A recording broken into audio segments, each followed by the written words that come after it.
If you need to unlink your Payoneer account from Facebook, follow these straightforward steps to ensure the process is completed successfully. Step 1. Log into Facebook. Open your web browser or the Facebook app and log into your account using your credentials. Step 2. Access settings.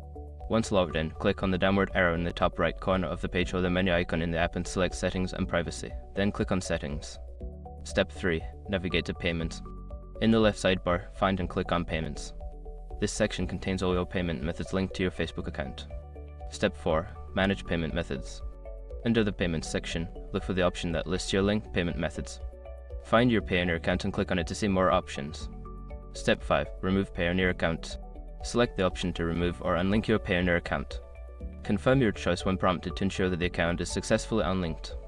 After completing these steps, your Payoneer account will be unlinked from Facebook. If you encounter any issues, consider reaching out to Facebook support for further assistance.